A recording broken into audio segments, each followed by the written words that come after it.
pilihan-pilihan politik yang akan diambil oleh Pak Jokowi, kemana dia akan berlabuh, juga akan menentukan bagaimana irama politik yang akan berjalan ke depan di Pilpres 2009. Variabel ketika Pak Jokowi dengan Gerindra, tentu skema politik 2009 juga akan sama, artinya jadi Prabowo Gibran akan lagi berduet di 2009.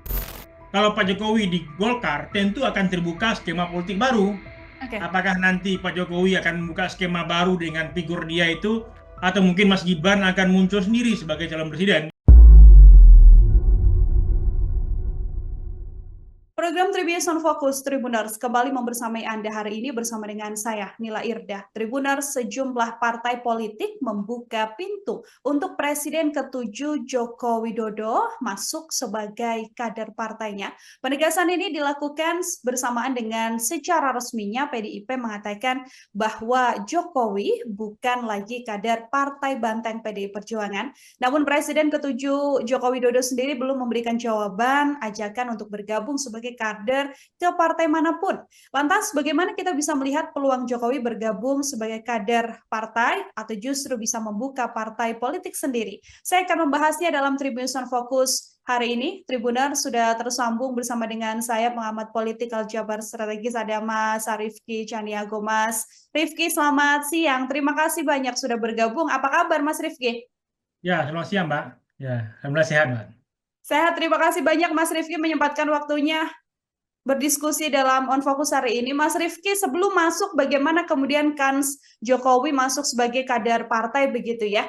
Bagaimana kemudian Mas Rifki melihat ketegasan PDIP yang kemudian akhirnya disampaikan setelah pilkada selesai, Mas? Adakah yang kemudian bisa dibaca dari keputusan terbuka PDIP ini?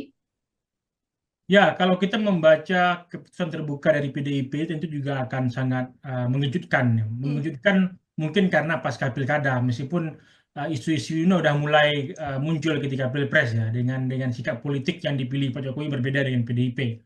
Tetapi tentu ini akan menarik karena memang pasca pilkada ini kan tidak ada momentum politik lagi, yang secara bargaining politik juga akan menyulitkan bagi PDIP maupun Pak Jokowi secara endorsement politik maupun tiket parpol untuk momentum politik. Dan saya rasa dengan diumumkannya apakah PDIP mengumumkan Pak Jokowi bukan lagi kader PDIP, tentu ini juga akan membuka ruang bagi Pak Jokowi akan berlabuh ke partai mana. Tentu ada 3 pilihan partai yang saya juga akan logis bagi Pak Jokowi. Yang pertama itu PSI, yang kedua Gerindra, yang ketiga Golkar. PSI jelas partainya Mas Kaisang kan, artinya Golkar ini kan secara isu kan udah lama sebagai isu-isu sebagai Pak Jokowi akan merapat ke Golkar. Ibaratnya misalnya dengan beberapa isu anggota kehormatan, tapi meskipun itu dibantah secara resmi, tapi ini udah lama mulai muncul ya. Atau yang ketiga ini soal Gerindra. Ini kan juga kalau memang persahabatan antara Pak Jokowi dengan Pak Prabowo ini akan bergabung dengan Pak Jokowi bergabung dengan Gerindra, tentu juga akan memperkuat bagaimana koalisi dari Pak Prabowo dengan Pak Jokowi, termasuk dalam kontestasi Pilpres 2009.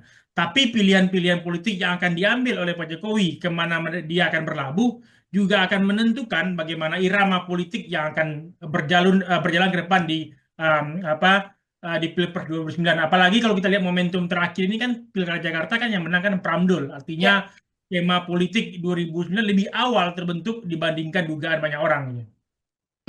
Oke, sudah ada satu tiket yang kemudian bisa didapatkan oleh PDIP untuk berlaga di 2029 ya, Mas Rifki ya, dengan terpilihnya Pramono dan juga Dul di Jakarta. Kalau kita lihat bagaimana kemudian Gerindra, Golkar, ini PSI juga kan, kalau Gerindra kan sudah bertemu begitu ya beberapa kali, Pak Jokowi juga sempat ke Pak Prabowo untuk bertemu. Apakah juga ini menjadi salah satu sinyal, Mas Rifki, bahwa memang ada concern, keinginan Gerindra begitu ya untuk menggayat seorang Joko Widodo ini masuk ke dalam kader partai Gerindra? Ya, kalau kita membaca tentu sama-sama menginginkan ya. Artinya tentu kalau kita membaca Pak Jokowi juga membutuhkan perlabuhan politik barunya, apakah itu ke Gerindra atau ke partai lain. Dan begitu pun dengan Pak Prabowo, karena memang secara endorsement Pak Jokowi kan dengan Pak Prabowo kan juga solid ya untuk di Pilpres 2024. Dan saya rasa ini yang juga akan saling menguntungkan juga, karena memang secara ikon politik Pak Jokowi juga memiliki basis politik yang cukup kuat dalam berbagai kelompok relawan, tapi kan belum terlembagakan dalam institusi partai. karena udah keluar dari PDIP kan. Artinya kalau kita dikonversikan kepada Projo atau PSI kan belum bisa dianggap sebagai sebuah kekuatan politik di parlemen karena butuh sumber daya yang besar. Sedangkan Gerindra juga hari ini menjadi bagian dari simbol-simbol politik kekuasaan terpilih hari ini. Apalagi orang-orang yang nilai orang Jokowi misalnya Bang Ahmad Lutfi di Jateng kan kader Gerindra hari ini kan Hmm. dinilai dulu orang Jokowi. Begitu kan menantunya Bobi Nasution di Sumut ini kan juga kader Gerindra hari ini. Makanya variabel untuk menghubungkan Pak Jokowi dengan Gerindra itu mungkin-mungkin saja. Tetapi variabel ketika Pak Jokowi dengan Gerindra tentu skema politik 2009 juga akan sama, artinya jadi Prabowo Gibran akan lagi berduet di 2009 atau bagaimana skema politik ke depan. Tapi kalau misalnya kalau Pak Jokowi di Golkar tentu akan terbuka skema politik baru.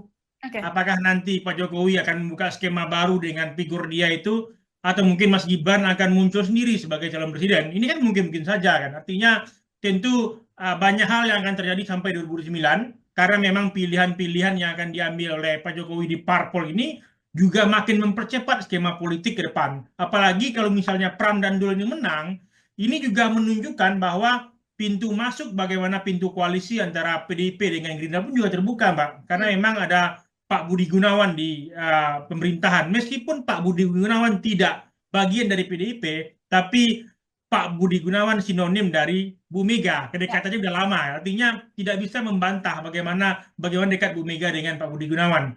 Dan simbolik ini terbukti. Karena memang secara nggak langsung pemilihan Pram dan Dul ini kalau misalnya PDIP memilih oposisi atau berseberangan dengan Pak Jokowi maupun Pak Prabowo, tentu ada wajah lain di belakang Pram Dul, wajah Bu Mega atau wajah Anies. Artinya PDIP berkepentingan untuk melihat potensi 2009, sedangkan tentu Anies juga membutuhkan parpol baru untuk bisa berlaga di 2009. Jadi ini adalah keterhubungan saling menguntungkan bagi para kontestan yang akan bertarung di Pilpres 2009, termasuk pilihan-pilihan politik yang bakal diambil oleh Pak Jokowi, apakah bergabung dengan Gerindra atau Golkar itu. Kalau kita melihat bagaimana untung rugi begitu ya, Mas Rifki ya, dari seorang partai politik sendiri ketika bisa menggait Presiden ke-7 RI ini, seperti apa, Mas? Ya tentu secara politis sangat menguntungkan. Itu menguntungkan bagi PSI, itu menguntungkan. Bagi Golkar menguntungkan, bagi Gerindra menguntungkan. Karena Pak Jokowi kan secara meskipun mantan presiden, tapi kan juga memiliki efek yang cukup besar dalam politik. Ini kan juga ditunjukkan di pilkada kemarin. Artinya tentu meskipun Pak Jokowi udah selesai di Oktober, tapi masih memiliki taji kekuatan politik yang cukup besar dalam endorsement politik untuk di pilkada, meskipun ada beberapa wilayah yang juga kalah, tapi paling tidak dengan sebagai mantan presiden Pak Jokowi masih memiliki value yang cukup besar untuk bisa berkecimpung dalam konstelasi politik di Indonesia. Dan yang jelas tentu ini juga kalau ia banyak yang menilai bahwa Pak Jokowi pensiun cukup muda sebagai mantan presiden ke-7. Artinya makanya pengaruhnya masih didengarkan dalam artian masih dibutuhkan dalam konteks parpol. Parpol membutuhkan tentu ikon yang merekatkan, artinya merekatkan pilihan-pilihan politik secara elektoral kepada kepada masyarakat yang memang membutuhkan, dan partai politik diuntungkan dengan endorsement yang dimiliki oleh Pak Jokowi begitu. Kita kan masih belum tahu bagaimana kemudian langkah yang diambil Pak Jokowi ya, Mas Rifki ya. Ada opsinya adalah ada Golkar, ada Gerindra, atau mungkin juga bisa PSI begitu. Kalau dari analisa Mas Rifki sendiri, paling ideal begitu ya, paling ideal kemana harusnya Pak Jokowi ini bisa berlabuh? Ya, kalau kita melihat pilihan politik Pak Jokowi, kalau kita lihat skema ya, artinya saya merasa pilihan Pak Jokowi dua saja, itu Golkar atau Gerindra. Oke. Tapi kalau memang Pak Jokowi menginginkan, tentu kita nggak tahu ya, artinya tentu seorang nggak mungkin tentu dalam hati Mas Gibran atau mungkin yang lain, tentu dia juga menginginkan potensi ke depan jadi calon presiden. Mungkin hari ini mungkin tidak. Tapi paling tidak tentu skema politik ke depan kalau misalnya Mas Gibran itu atau Pak Jokowi di Gerindra tentu juga akan duetnya nggak mungkin Gerindra-Gerindra kan. Tentu kalau Mas Gibran harus punya partai politik lain untuk kembali menduetkan Prabowo Gibran di 2009. Atau memang bagaimana skema politiknya. Karena memang kalau memang pilihan Mas Gibran kembali jadi wakil presiden di 2009 mungkin saja akan ke Gerindra. Tapi kalau misalnya ada opsi lain yang mau dibuka oleh keluarga Pak Jokowi, tentu dia akan bergabung dengan Golkar. Karena kenapa dua ini yang saya sebut? Karena memang ini yang secara potensial masih menjadi partai besar ke depan. Yang kedua, yang memiliki armada sumber daya politik yang juga besar untuk bisa mengakomodir banyak kekuatan politik. Sedangkan PSI, meskipun itu ada Mas Kaisang, tapi kan belum diukur secara elektoral di parlemen gitu, Mbak.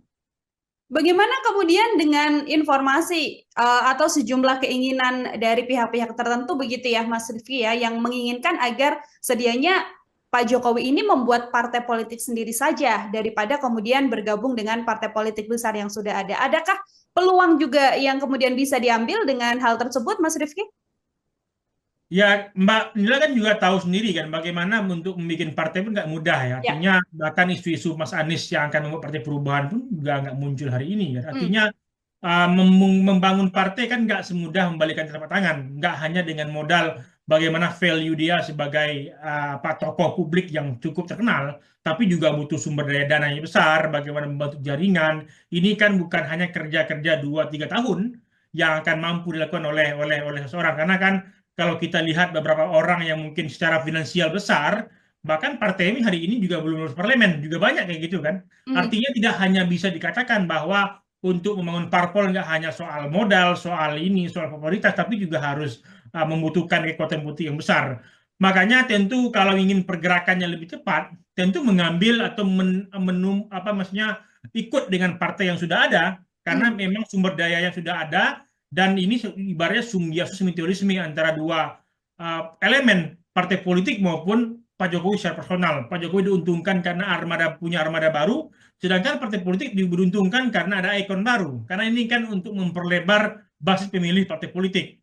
Artinya kalau kita melihat dalam konteks Pilpres 2024 kan pemilih Pak Jokowi kan masih melebar kemana-mana nih. Ya. Ada yang ke PDIP, ada yang ke Golkar, ada yang tapi kalau misalnya ada partai politik yang mengklaim menjadi bagian langsung dari Pak Jokowi, tentu dia akan secara mengkonversi langsung ke partainya dia. Ini yang kita lihat akan menguntungkan bagi parpol.